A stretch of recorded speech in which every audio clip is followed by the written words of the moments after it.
Dear friends, आज हम start करेंगे यूजीसी नेट का पेपर इंग्लिश का, जो कि दिसंबर में हुआ था, दिसंबर 2019 में। अब एक्चुअली मैंने पिछला वीडियो बनाया था इसमें, उस वीडियो में मैंने जून के पेपर को सॉल्व किया था। लेकिन उस पेपर में क्या किया, मैंने 100 क्वेश्चन सॉल्व किए, तो वीडियो थोड़ा सा लेंथी है। तो मैंने सोचा है क्यों ना इसको हाफ हाफ किया जाए, मीन्स फर्स्ट 50 क्वेश्चंस इस वीडियो में सॉल्व किए जाएं, और फिर बाद के जो 50 क्वेश्चंस बचेंगे वो अगले वीडियो में सॉल्व करेंगे हम, ताकि वीडियो ज़्यादा लंबा ना बने। लेकिन आज मैं क्या करूँगा, जो ऑप्शंस, जो भी क्वेश्चंस हैं जो लगेगा मुझे जिनमें एक्सप्लेनेशन की ज़रूरत है, तो उसको थोड़ा बहुत मैं एक्सप्लेन भी कर दूंगा। तो चलिए, क्योंकि ऐसा होता ना कि पेपर भी है 1 अक्टूबर को, तो कैंडिडेट्स को चाहिए होता है, वो देखना चाहते हैं प्रीवियस ईयर में क्या पूछा गया। तो यहाँ पे ये मॉक टेस्ट है जो कि दिसंबर का है। यहाँ पे मैंने क्लिक किया इस पर, I have read and understood the instructions. Proceed पे क्लिक करने के बाद ये मेरे पास देख सकते हैं आप लोग, यहाँ है जैसा कि लिखा है इंग्लिश पेपर 2 दिसंबर 2019। चलिए स्टार्ट करते हैं इसको। तो हमारा पहला क्वेश्चन हमारे सामने है, विच Which of the following combinations best describes the typical methodology of literary research? अब देखिए, कुछ क्वेश्चंस तो हम अगर ऑप्शंस पढ़ेंगे तो समझ में आ जाता है। तो यहाँ पे बात हो रही, विच of the following combinations best describe the typical methodology of literary research. तो डायरेक्ट, पहला ऑप्शन है डायरेक्ट, एम्पिरिकल एंड क्वांटिटेटिव। दूसरा है फेनोमिनोलॉजिकल, स्पेकुलेटिव एंड अब्स्ट्रैक्ट। तीसरा है टेक्सचुअल, क्रिटिकल एंड हिस्टोरिकल। तो मेथडोलॉजी ऑफ लिटरेरी रिसर्च में अगर हम जाते हैं तो इसमें थर्ड ऑप्शन ही हमारा सही होगा। तो इसको हम क्लिक करते हैं यहाँ पे, ओके। मीन्स ये थर्ड ऑप्शन मैंने क्लिक किया, इसको सेव एंड नेक्स्ट किया। फिर उसके बाद question number 2, who said the following discursive practices are not purely and simply modes of manufacture of discourse. अब देखो यहाँ पे डिस्कोर्स की बात हुई है, तो जहाँ पर भी डिस्कोर्स की बात हुई, डिस्कोर्स का कॉन्सेप्ट दिया है मिकेल फूको ने, तो याद रखना ये। फिर इसको आगे भी पढ़ते हैं, they take shape in technical ensembles, in institutions, in behavioral schemes, in types of transmission and dissemination, in pedagogical forms that both impose and maintain them। तो जैसा कि हमने पहले बताया था, कौन सा ऑप्शन इसमें सही है, मिकेल फूको। तो चलिए इसको हम क्लिक करते हैं सेकेंड ऑप्शन पे, इसको हमने सेव एंड नेक्स्ट किया। फिर इसके बाद हमारा अगला क्वेश्चन है, जो क्या है, who among the following are associated with the jazz age. ये क्वेश्चन है, मीन्स जैज एज से कौन कौन एसोसिएटेड हैं, इनका ये पूछ रहे हैं। तो भाई जैज एज ये क्या था, ये एक अमेरिकन कल्चर है। American culture means American literature का एक टर्म है, जो कि ये 1920 टू 1930 में स्टार्ट हुआ था। और ये टर्म जो है एफ स्कॉट फिट्जलैंड ने क्वाइन किया था इस टर्म को, ओके। मीन्स फिट्जगेराल्ड जो कि हैं जिन्होंने इस टर्म को क्वाइन किया था, और इसको पॉपुलराइज करने में अर्नेस्ट हेमिंगवे का हाथ है। मीन्स इसको पॉपुलराइज किसने किया है, अर्नेस्ट हेमिंगवे ने किया है। वैसे तो ये अमेरिका में as a music and dance के रूप में इसको पॉपुलैरिटी मिली थी। फिर क्या हुआ कि इसको स्कॉट फिट्जराल्ड ने क्वाइन किया, अर्नेस्ट हेमिंगवे ने पॉपुलराइज किया, फिर लैंगस्टन ने भी लिखा, डोरोथी पार्कर ने भी लिखा, ईओ नील ने भी लिखा, एजरा पाउंड ने भी लिखा। तो कई सारे लोगों ने जैज एज के बारे में लिखा, ठीक है। तो यहाँ पे हमारे इस ऑप्शन में कौन कौन से हैं, दो, Ernest Hemingway and Scott Fitzgerald. तो ऑप्शन फर्स्ट, तो यहाँ पे हम क्लिक करते हैं फर्स्ट ऑप्शन। फिर जैज एज के बाद हम आते हैं हमारा सेवन, नेक्स्ट। नेक्स्ट क्वेश्चन क्या है, which of the following is the proper explanation of the concept of Freytag's pyramid. अब देखो, ये अच्छा क्वेश्चन है यहाँ पे। तो यहाँ पे ये पूछ रहे हैं कि फ्रीटैक्स पिरामिड के बारे में इनमें से कौन सा सही बिल्कुल उचित एक्सप्लेनेशन है। तो फ्रीटैक्स पिरामिड क्या था, इन्होंने प्लॉट के बारे में दिया था कि एक ट्रेजेडी होती है, ड्रामा होता है प्ले, उसमें प्लॉट को इन्होंने डिवाइड किया था जिसमें 5 पार्ट्स में। मींस पहला इन्होंने बताया था एक्सपोजिशन, दूसरा बताया था राइजिंग एक्शन, तीसरा बताया था क्लाइमेक्स, चौथा बताया था फॉलिंग एक्शन, पांचवा दैट इज कैटेस्ट्रोफ, और जिसको हम डिनाउमेंट भी बोलते हैं। अब देखो यहाँ पे क्या है, ये analysis of the plot of drama इसका करेक्ट ऑप्शन तो हो जाएगा। खैर ये हो गया, ठीक है। अब प्लॉट के बारे में सबसे फेमस कौन है, अरिस्टोटल। अरिस्टोटल ने भी प्लॉट के बारे में दिया है, उन्होंने भी प्लॉट को डिस्क्राइब किया है। फिर दूसरे पे आते हैं फ्रीटैक्स पिरामिड, इन्होंने दिया, फ्रीटैक्स ने दिया कॉन्सेप्ट। और तीसरे पे नॉर्थ ऑफ फायर ने भी दी, फ्राई ने भी दिया है, ठीक है। तो ये चीज़ याद रखना। तो ये क्या है, analysis of the plot of drama, plot के बारे में है।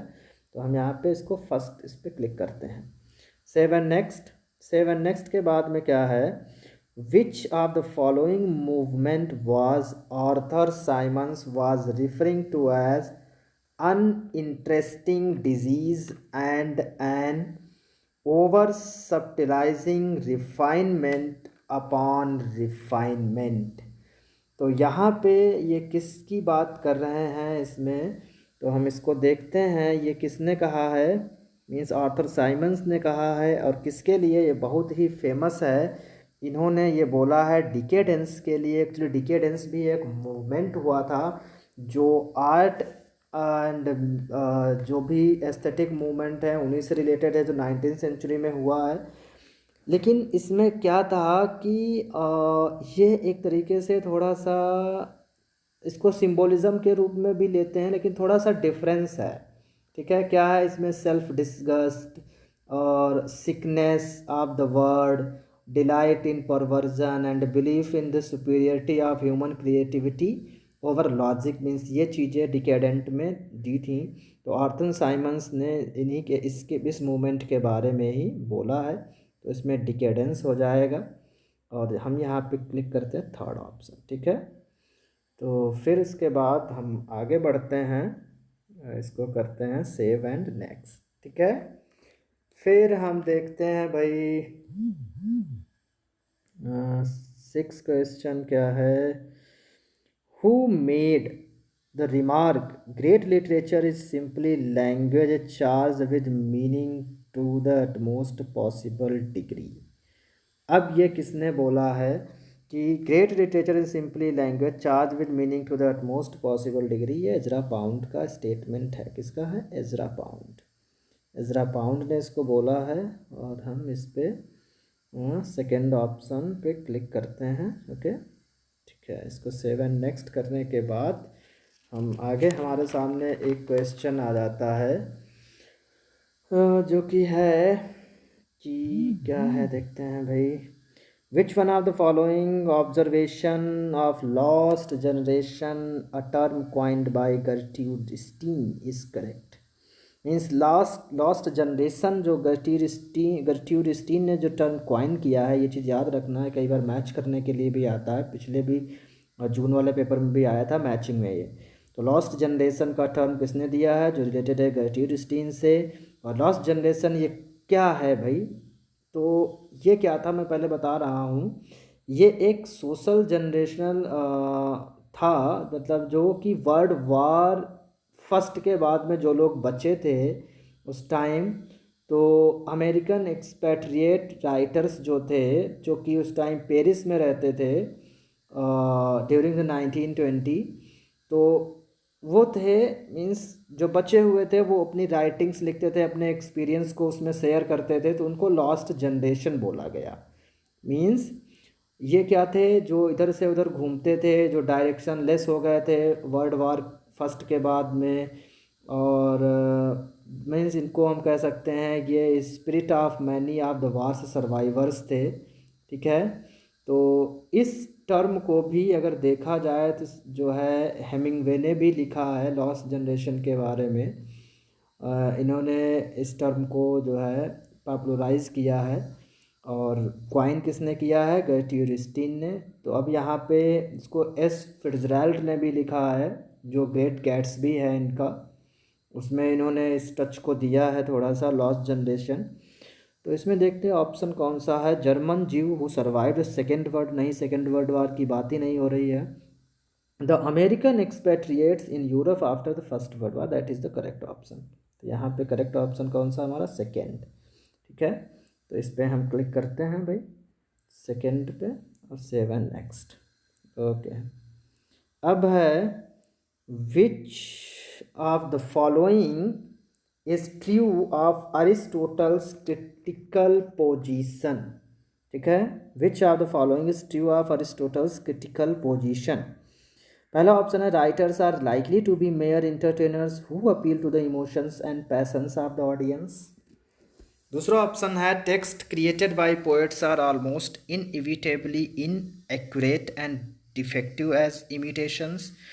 The best artistic text will be both complex and unified. Every part of the work will be essential to it and will be linked to every other part. यही है जो इन्होंने tragedy की एक डेफिनेशन भी दी है, तो उसको कॉम्प्लेक्स प्लॉट को भी इन्होंने बताया है, और इन्होंने ये भी बताया हर एक पार्ट एक दूसरे से लिंक्ड होता है। तो इनकी डेफिनेशन हमारा फर्स्ट ऑप्शन, थर्ड ही करेक्ट ऑप्शन है। इसके बाद हम इसको क्लिक करते हैं थर्ड पे। ठीक है, फिर इसको सेव एंड नेक्स्ट करने के बाद हाँ आगे क्या आता है? फिर है what does Socrates mean when in Plato's Ion he says poets are nothing but the interpreters of God. Actually Ion ये एक बुक है जो प्लेटो ने लिखी है। इसमें क्या है, वो डिफ़ाइन करते हैं सॉक्रेट्स, उसमें भी मतलब एक कैरेक्टर के रूप में है। और वो क्या, इयॉन एक कैरेक्टर होता है जो कि मतलब इसको लोग कहते हैं ये गॉड गिफ्टेड होता है। मीन्स जो भी इतना अच्छा, मतलब ये इनका मानना है कि वो इतना अच्छा नहीं है, वो इतना इंटेलेक्चुअल नहीं है, बट जब वो पोएम्स या कुछ ऐसी इंटेलेक्चुअल बातें करता है तो वो गॉड गिफ्टेड है। मीन्स तो इस वजह से ये स्टेटमेंट दिया था इन्होंने, सॉक्रेट्स ने इसमें बोला है इयॉन में कि poets are nothing but the interpreters of God. तो इसका मतलब क्या है, देखते हैं यहाँ पे। The poets are the markers of their poems, no. The poets are acutely aware of gods in composing their poems, no.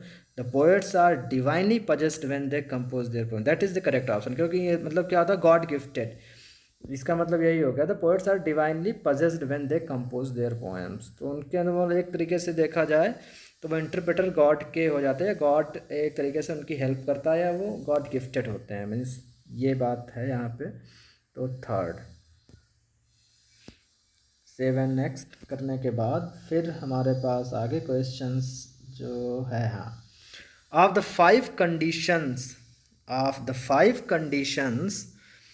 of the sublime according to Longinus the most important condition is। तो यहाँ पे जो ये 5 conditions of sublime ये book है, जो हालांकि इसका पता तो नहीं किसने है, लेकिन हाँ लोग ऐसा कहते हैं ये लॉन्गिनस ने लिखी है इस बुक को। तो जब हम इसको देखते हैं तो यहाँ पे कह रहे हैं कि जो 5 इन्होंने कंडीशंस बताई हैं सबलाइम की, उनमें से मोस्ट इम्पॉर्टेंट कौन सी है। ठीक है, मीन्स पूछ रहे हैं कि मोस्ट इम्पॉर्टेंट इसमें से कौन सी है। तो पहला ऑप्शन है विगोरस ट्रीटमेंट ऑफ पैशंस। ठीक है, दूसरा है मेजेस्टी ऑफ द स्ट्रक्चर, तीसरा है लॉफ्टी कास्ट ऑफ माइंड, चौथा है वाइड रेंज ऑफ थॉट्स। तो लॉन्गिनस के अकॉर्डिंग अगर देखा जाए तो एक्चुअली ये एक तरीके से एपिस्टोलरी फॉर्म में लिखा गया है। तो ये लॉफ्टीनेस को इसमें बात करते हैं, एलिवेशन और लॉफ्टीनेस की बात करते हैं। तो लॉफ्टी कास्ट ऑफ माइंड जो कि इम्पॉर्टेंट कंडीशन है, यहाँ पे हमारा कौन सा ऑप्शन हो गया, that is third. Okay, which option, that is third option. तो इसको हम क्लिक करते हैं यहाँ पे थर्ड, और ये किया सेव एंड नेक्स्ट। फिर है, हाँ नेक्स्ट है which of the following description delineate roman a clef novel with key. Means what is the meaning of this roman a clef और नॉवेल विद की, इसका मतलब क्या है ये पूछ रहे हैं। A novel depicting the life of an artist from childhood to maturity. Then उसके बाद है novel using the altered names of the actual people of the time, that is the correct option means second. क्या है, novel using the altered name change names of the actual people of the time, तो उसको novel with की या Roman क्लेफ बोलते हैं। ठीक है, अब हम यहाँ पे सेकंड में क्लिक करने के बाद सीधे इसको सेव एंड नेक्स्ट करते हैं, आगे बढ़ते हैं। फिर 12 क्वेश्चन जो है यहाँ पे उसको हम देखते हैं। क्या है भाई, who among the following theorists believes that the proliferation of television images is producing a cultural condition akin to historical amnesia? Cultural study से क्वेश्चन है ये।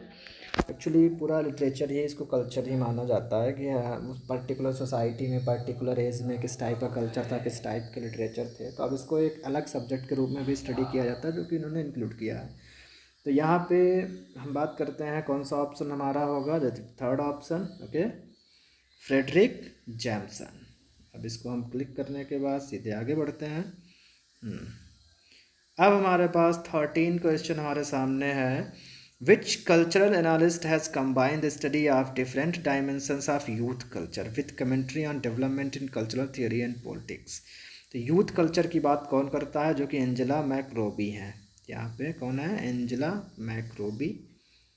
इनको हम क्लिक करने के बाद सीधे आगे बढ़ते हैं, मीन्स फर्स्ट, दैट इज अब सेव एंड नेक्स्ट। फिर क्या है, which British administrator passed a resolution for the promotion of European literatures and science among the native of India. तो इसका ऑप्शन है लॉर्ड बेंटिक। लॉर्ड बेंटिक ने ही दिया था ये। और तो थर्ड ऑप्शन लॉर्ड बेंटिक, इसको क्लिक करते हैं थर्ड पे और इसको सेव एंड नेक्स्ट करने के बाद आगे बढ़ते हैं। ठीक है, ये भी बहुत सिंपल सा क्वेश्चन है। Who among the following has written a series of poems in title very Indian poems in Indian English, that is written by Nissim Ezekiel. So simple, that is written by Nissim Ezekiel. इसको क्लिक करते हैं third. Okay, और यहाँ पे third और फिर save and next. How many syllables are there in the word intransigently. तो इसको प्रोनाउंसिएट करें intransigently. Intransigently 5, third option 5। Okay, अब ये भी एक बहुत ही आसान सा क्वेश्चन आपके सामने। Which among the following group of writers is labelled as university wits. तो पता ही होगा सबको, खैर यूनिवर्सिटी विट्स की अगर बात करते हैं तो इसमें कौन कौन से हैं, क्रिस्टोफर मार्लो हैं, रॉबर्ट ग्रीन है, टॉमस नैश है। क्योंकि इसमें टॉमस लॉज, टॉमस विल्सन है नहीं, वाल्टर रेले है नहीं, तो सिंपल सा क्वेश्चन आप कर ही लोगे। टॉमस की ये कोई नहीं है था, तो आपको पता ही होगा। तो फोर्थ ऑप्शन पे क्लिक करने के बाद इसको हम सेव एंड नेक्स्ट करते हैं, फिर आगे बढ़ते हैं। That is how many tales and pilgrims are there in चौसस द कैंटरबरी टेल्स। अब इसमें हम बात करते हैं, तो देखिए ये क्वेश्चंस आई थिंक थोड़ा सा कंफ्यूजिंग है। वैसे तो मुझे लगता है इसमें सेकंड ऑप्शन होना चाहिए, बट ये फर्स्ट ऑप्शन देते हैं 24 पिलग्रिम्स एंड 23 टेल्स। हालांकि 23 पिलग्रिम्स एंड 24 टेल्स होना चाहिए। चलो इसको हम अपना इनके अकॉर्डिंग, इसके अकॉर्डिंग तो यही है, बट इसको कंसिडर कर सकते हो ये भी। मीन्स इसको हम फर्स्ट पे क्लिक करने के बाद आगे बढ़ते हैं। फिर इसके बाद which of the following statement is correct. Which of the following statement is correct, langue is the language system and parole the individual uses, that is correct option. पहला ही इसमें करेक्ट ऑप्शन है। ये क्वेश्चन पिछले बार भी आया था जून वाले में भी। तो langue is the language system and parole is the individual uses. ठीक है, इसको फर्स्ट पे क्लिक करने के बाद हम आगे बढ़ते हैं। फिर क्या है भाई, क्वेश्चन नंबर 20, यहाँ पे क्या है, who among the following propose that English language is man made not women made. तो जहाँ पे हम इसकी बात करते हैं तो हम सीधे सीधे पहले आंसर बता रहे हैं, ये डेल स्पेंडर ने लिखा है। अब डेल स्पेंडर ने का जो वर्क है वही पूरा नाम है man made, okay, man made language, जो कि ये ऑस्ट्रेलियन फेमिनिस्ट हैं डेल स्पेंडर, इन्होंने लिखा है। इन्होंने इसमें यही बताया है कि मतलब मेल डोमिनेशन सोसाइटी के बारे में बात करी है, तो हर तरीके से यही दिखाती हैं कि मेल डोमिनेटेड सोसाइटी है। तो उसमें इन्होंने ये भी आर्ग्यूमेंट दिया है कि लैंग्वेज भी मैन मेड है, not women made, that is the correct option. तो थर्ड, ओके, इसको हम सबमिट करते हैं। 7 नेक्स्ट। फिर हमारे पास आ रहा है 21 question, means in the UNESCO definition a pamphlet is an unbound publication that is not a periodical and contains. तो यहाँ पे बात करते हैं ये कि यूनेस्को डिफिनीशन के according a pamphlet is an unbound publication that is not a periodical, it contains no fewer than 5 and no more than 48 pages, that is the bound, that is the limitation, okay। Means एक pamphlet है, उसमें ये कहते हैं कि 5 से कम नहीं और 48 से ज़्यादा नहीं पेज होने चाहिए, that is the correct option. यहाँ पे क्लिक करने के बाद हम आगे बढ़ते हैं। 7 नेक्स्ट। फिर ये क्वेश्चन तो सिंपल सा है कि सबको पता होगा, from whose work did John Milton take the epigraph to his Areopagitica. तो यूरिपिडेस हैं इसमें, तो ये तो पता ही है सबको, इसमें कोई बताने की ज़रूरत नहीं है। तो फिर हम इसको आगे बढ़ते हैं सेकंड पे क्लिक करने के बाद। 7 नेक्स्ट। फिर है क्वेश्चन जैसे, हाँ, who among the following prose writers of the romantic period authored on murder considered as one of the fine art. तो सिंपल सा क्वेश्चन है, टॉमस डिकेंसी ने लिखा है ये, ठीक है। इसको हम क्लिक करने के बाद सीधे थर्ड पे क्लिक करते हैं एंड देन 7 नेक्स्ट, ठीक है। फिर which of the following books carried the additional title sermon on the sea. Important question है, इसको ध्यान रखना। अब ये sermon on the sea additional title किसका है, मैं बता रहा हूँ, दैट इज़ हिंद स्वराज और Indian home rule by Gandhi, okay. तो इसको याद रखना है। थर्ड पे क्लिक करते हैं, चलो हम 7 नेक्स्ट, ओके। ये भी सिंपल सा क्वेश्चन है, which of the following work by Henry Fielding begins as a parody of Samuel Richardson's Pamela. Simple सा क्वेश्चन है, जोसेफ एंड्रयूज को इन्होंने लिखा था, जो कि एक पैरोडी है पामेला की, ठीक है। तो ये फोर्थ पे हम क्लिक करने के बाद इसको हम 7 नेक्स्ट करते हैं। फिर हमारे सामने 26 क्वेश्चन आ रहा है। 26 क्वेश्चन में क्या है कि how often did Richard Steele Tatler appears. तो ये चीज़ याद रखना, ये भी पूछ देते हैं कि जो मैगजीन थी जिसे ये टैटलर, ये किसकी थी, रिचर्ड स्टील की है। Every week and how many issues of Tatler in total were publish. तो इसमें 3 टाइम्स ए वीक पब्लिश होती थी, टोटल 271 इश्यूज़ हुए हैं। तो इस चीज़ को याद रखना। थर्ड ऑप्शन पे क्लिक करके 7 नेक्स्ट करते हैं, ओके। नेक्स्ट क्वेश्चन, ये भी इंपॉर्टेंट क्वेश्चन है, इसको पता होना चाहिए, लाइक सिंपल सा है। In which of the following essays did Charles Lamb first use the pseudonym persona Elia. मीन्स इनको एलिया बोला जाता है, इन्होंने ये सिडोनिम अपना किया, एसे ऑफ एलिया। तो इसमें से पहला कौन सा है जिसमें इन्होंने ये सिडोनिम यूज किया, that is South Sea House, okay. तो फोर्थ क्लिक करने के बाद 7 नेक्स्ट। 7 नेक्स्ट के बाद यहाँ पे हमारे सामने 28 क्वेश्चन खुल के आ रहा है। Which one of WM Thackeray's novel has the following as the closing sentence, which of us is happy in this world, who which of us has his desire or having it is satisfied. तो 28 question, तो इसका vanity fair होगा, ठीक है, vanity fair.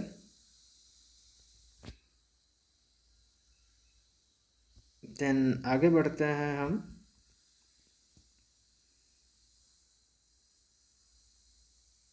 Sorry, third पे click करने के बाद which one of the following novels by Kingsley Amis represent its protagonist as an angry young man?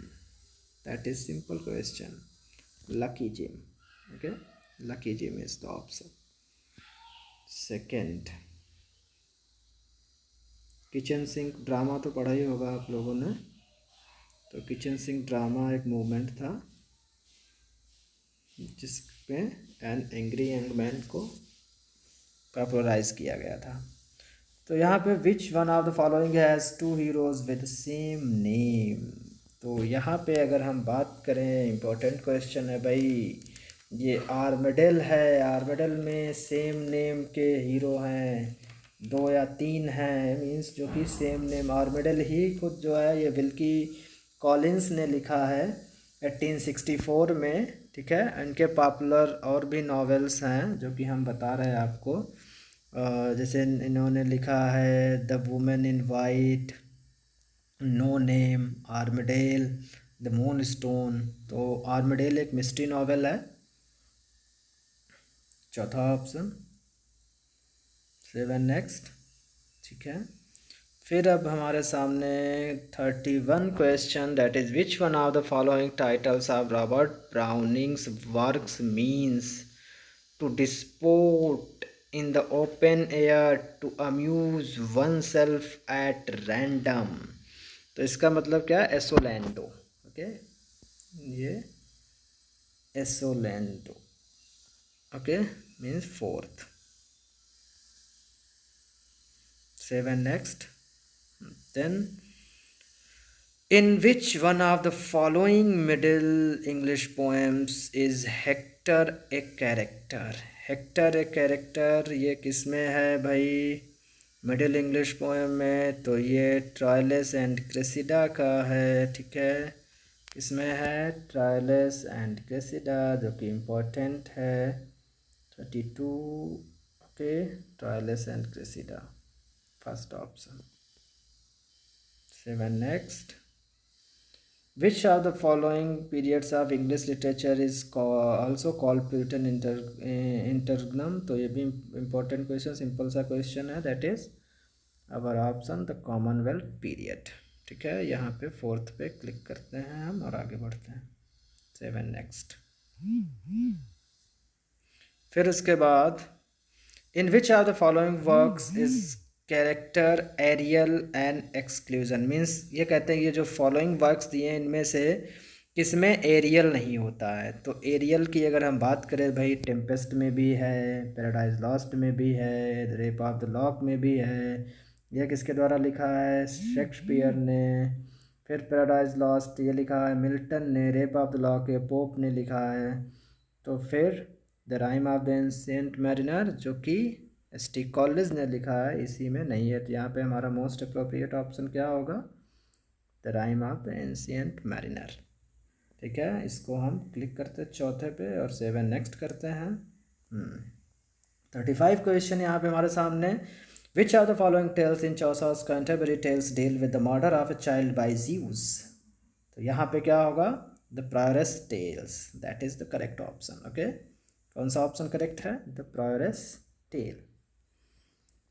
तो यहाँ पे थर्ड पे क्लिक करने के बाद हम आगे बढ़ते हैं। हमारा आगे क्वेश्चन जो हमारे सामने, which combination in the following constitute the trilogy Oresteia. तो ओरेस्टिया ये लिखा है एसिलिस ने, ये ग्रीक ट्रेजेडी है जो मर्डर ऑफ एगमेम्नन बाई क्लिटीमेंस्ट्रा, इसमें मेन थीम है। अब इसमें कह रहे हैं कि ट्रायोलॉजी में कौन सी 3 हैं। तो यहाँ पे देखा जाए एगमेम्नन तो मेन तो है, एगमेम्नन क्योंकि इसी के मर्डर की बात होती है। दूसरा जो इसका बुक है वो है चोफरो चॉयफोर एंड यूमेनिडेस। अब यहाँ पे अगर बात करें तो ये जो चॉयफोर है इसको हम द लिबेशन बियरर्स भी बोलते हैं, ये इस नाम से भी मिलता है। अब ये इसकी थीम अगर बात करें तो contrast between revenge and justice इसकी थीम है। तो इसका करेक्ट ऑप्शन कौन सा हो गया, थर्ड वन पे क्लिक करने के बाद सीधे आगे बढ़ते हैं हम। ये भी इम्पोर्टेंट क्वेश्चन है, सिंपल सा। Which are the following characters in Shakespeare's Love's Labour's Lost over use formal Latinate diction? बहुत ही आसान सा, होलोफर्नेस। ओके, पहले पे क्लिक करने के बाद इसको हम सेवन नेक्स्ट करते हैं। हाँ, फिर इसके बाद हमारे सामने जो क्वेश्चन खुल के आता है वो है which are the following is a collaborative work of W.H. Auden and Christopher Isherwood. Important है ये भाई। अब ये कौन सा ऐसा वर्क है जो इन दोनों लोगों ने लिखा है, तो मैं बता रहा हूँ इसको। द एसेंट ऑफ F6 और द एसेंट ऑफ F6 है क्या, ये एक एलिगरी है जो कि dedicated to his brother, means जो W.H. आर्डन है उनके ब्रदर के लिए डेडिकेटेड है। अब इसमें होता क्या है कि ये एक पैराबल है जो शिक्षा देती है हमें विल, लीडरशिप एंड पावर के बारे में। और इसमें जो कैरेक्टर है मिकेल रैनसम है जो कि एक क्लाइंबर होते हैं।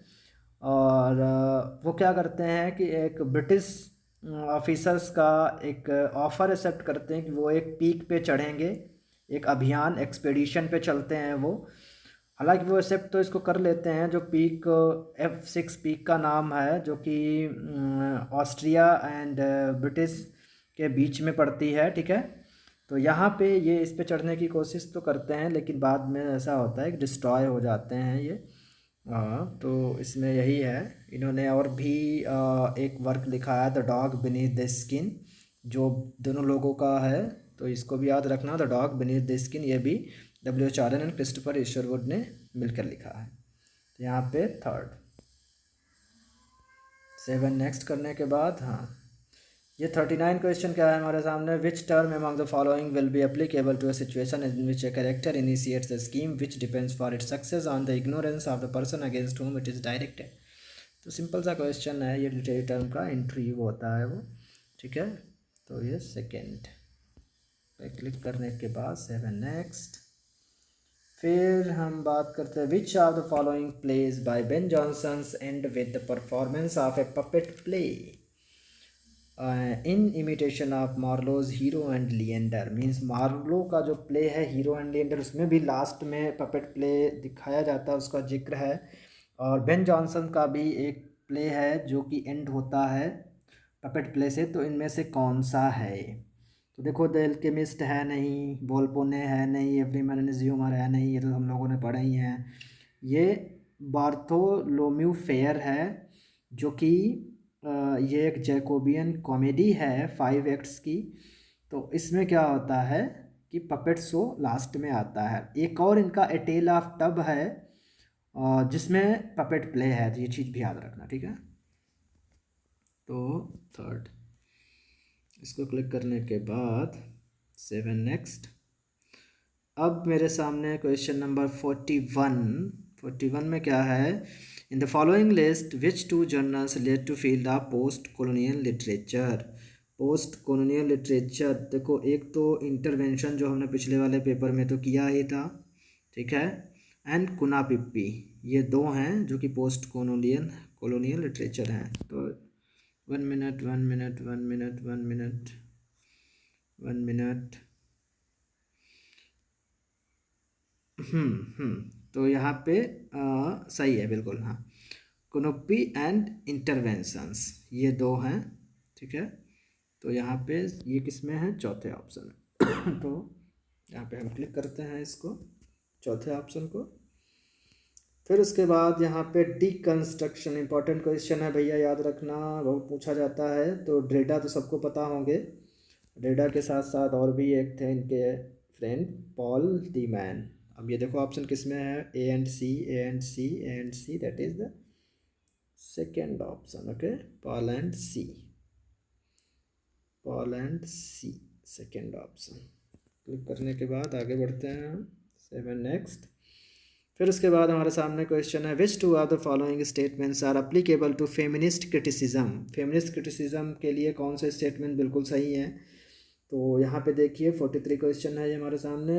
Recuperate the female writers ignored by the canon, that is the correct option.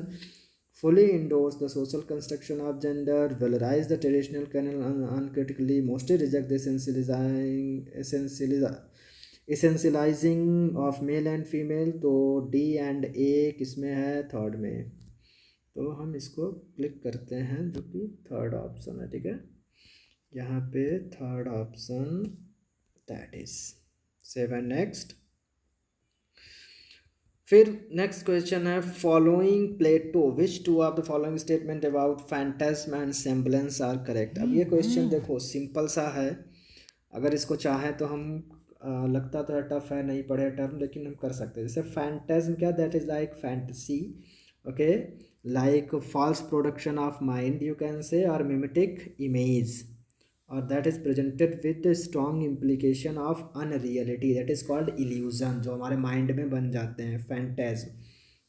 और दूसरा है सेम्बलेंस, सेम्बलेंस को हम रिजेम्बलेंस के तरीके से ले सकते हैं। रिजेम्बलेंस क्या होता है, हूबहू वैसा है प्रतिबिंब, लेकिन वो वैसी चीज़ नहीं होती है, उसको हम सेम्बलेंस बोलते हैं। तो चलो हम देखते हैं, phantasm is an image while semblance is the real object. नहीं भाई, सेम्बलेंस रियल ऑब्जेक्ट कहाँ, वो भी फेक ही होता है, वो भी एक मतलब प्रति ही होती, कॉपी ही होती, सेम्बलेंस लाइकनेस और सिमिलरिटी ही होती है। तो हम नहीं कह सकते कि ये ऑप्शन सही है, ठीक है। फिर phantasm is the real object while semblance is only resemblance, ये भी गलत है। Phantasm, unlike semblance, has the same proportion as the object. That is correct option. Semblance is unreal but looks real as compared to phantasm. That is correct option. So C and D किस में है भाई, second option में C and D हैं, तो हम इसी को क्लिक करेंगे, ठीक है, यहाँ पे। ओके, अब हमारे पास फूको आ गए। फूको बहुत पूछे जाते हैं भाई, कल्चरल स्टडीज़ का पढ़ने ना, कल्चरल स्टडी में फूको को जरूर पढ़ना। Which are the following describe Foucault's views on knowledge. तो ये क्या बात करते हैं भाई, नॉलेज इज़ नॉट मेटाफिजिकल और ट्रांसजेंडल, बिल्कुल सही बात है, इनका ये मत है। Knowledge is not a matter of perspective, गलत बात है, ये नहीं होगा। नॉलेज इज़ नॉट प्योर और neutral but is always from a point of view, that is also the correct option. Knowledge is unconstrained by regime of power. तो यहाँ पे अगर बात करें तो A and C, that is the correct option. किसमें है, third, sorry, A and C, that is the third option. तो यहाँ पे हम क्लिक करते हैं इसको थर्ड पे, एंड 7 नेक्स्ट। अब क्वेश्चन नंबर 46 जो हमारे सामने है, which two concept developed by the French sociologist Pierre Bourdieu have become increasingly influential in cultural studies। तो कौन से टू कॉन्सेप्ट इन्होंने दिए हैं, तो एक तो हमें पता डिसी 1 मिनट 46 की बात हो रही है, तो कल्चरल कैपिटल एंड हैबिटस की बात कर रहे हैं, ये डिसिमिनेशन होगा नहीं, जेनेसिस होगा नहीं। तो सी एंड डी किस में है, थर्ड ऑप्शन है हमारा, थर्ड ऑप्शन पे हम क्लिक करते हैं यहाँ पे, ठीक है। फिर हम इसको सबमिट करते हैं थर्ड, और 7 next. The key figures in the development of British cultural studies are, बहुत ही आसान सा क्वेश्चन है, जब हम कल्चरल स्टडीज़ को पढ़ेंगे तो हमें पता होगा इसमें कौन कौन से, रिचर्ड होगार्ट को भी पढ़ते हैं, रेमंड विलियम्स को भी पढ़ते हैं, स्टुअर्ट हॉल को पढ़ते हैं, लॉरेंस ग्रॉसबर्ग को नहीं पढ़ते हैं, बोर्डियू को पढ़ते हैं, मिकेल फूको को पढ़ते हैं, भक्तिन को पढ़ते हैं। तो ये सब आते हैं, तो सिंपल क्वेश्चन है। तो इसमें देख लो भाई, A B and C, third option जो कि हमारा करेक्ट ऑप्शन है, ओके। हम क्लिक करते हैं थर्ड पे, 7 नेक्स्ट। अब देखते हैं, who are the co writers of chutnefying English, the phenomenon of English. तो यहाँ पे अगर हम बात करते हैं तो जमुना कचरू, रीता कोठारी, तो रीता कोठारी तो हैं, रूपर्ट स्नेल, एलेस्टियर पेनीक्विक। तो यहाँ पे बात करें तो ये जो है Rita Kothari and Rupert Snell हो जाएंगी, जो कि थर्ड ऑप्शन में है, ठीक है। इसको क्लिक करने के बाद हम थर्ड पे क्लिक करते हैं और आगे बढ़ते हैं, 7 next. Which two of the following works were published after 1947, that is the important question means. अब देखिए इसमें अब कौन से वर्क कह रहे हैं 1947 के बाद में पब्लिश हुए। अब यहाँ पे अगर हम बात करते हैं, तुम्हारा जो पहला है द डार्क रूम, जो कि आर के नारायण ने लिखा है, जो 1938 में पब्लिश हुआ है, ठीक है। ये किसने लिखा? आर के नारायण। आर के नारायण समझ लीजिएगा। फिर mister Sampath, a printer of Malgudi, ये भी लिखा है आर के नारायण ने ही, लेकिन ये लिखा है 1949, तो ये 1947 के बाद हुआ। फिर सेवन समर्स की बात करते हैं, तो सेवन समर्स लिखा है मुल्क राज आनंद ने, और ये लिखा है 1951 में। ठीक है, ये लिखा है मुल्क राज आनंद ने। The Big Heart also is written by Mulk Raj Anand but in 1945। तो इसके में कौन से ऑप्शन हो गए? एक मिस्टर संपत हो गया, एक सेवन समर्स हो गया। ठीक है, तो यहाँ पे देखते हैं बी एंड सी किस में है भाई। Second option, that is the correct. Okay, तो हम B and C second option को क्लिक करने के बाद हम इसको सेव एंड नेक्स्ट करते हैं।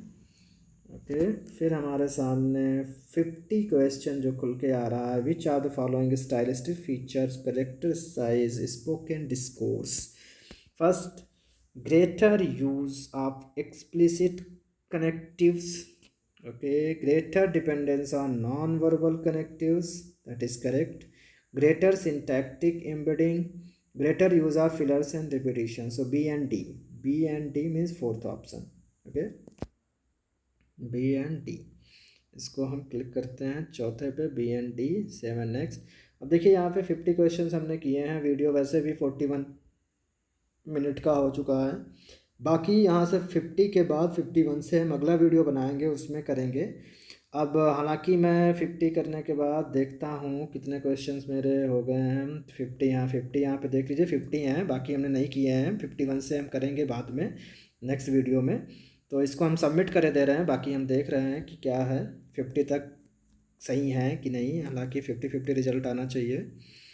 हाँ, करेक्ट आंसर 50। देखिए total questions 100, correct answer 50, total attempted 50। तो 50 क्वेश्चंस हमने किए हैं, और ये सारे क्वेश्चंस जो है 50 क्वेश्चंस जो हैं हमारे करेक्ट हैं। यहाँ पे ये देख लीजिए। तो ओके, ये 50, बाकी 51 से हम नेक्स्ट वीडियो बनाएंगे, उसमें करेंगे सॉल्व। तो यहीं पे हम इस वीडियो को फिनिश करते हैं। बाकी अगर कुछ भी लगता है आपको ये काम का है तो चैनल को मेरा सब्सक्राइब करिए, लाइक कर दीजिए अगर अच्छा लगे, और ना अच्छा लगे तो डिसलाइक कर दीजिए। ठीक है, दोनों ही ज़रूरी है। अगर अच्छा नहीं लगता है, अगर लगता है आपको कि नहीं ये हेल्पफुल नहीं है आपके लिए, तो आप इसको डिसलाइक करिए। ठीक है, बट कुछ ना कुछ करिए, ऐसे ही मत देखिए। चलिए।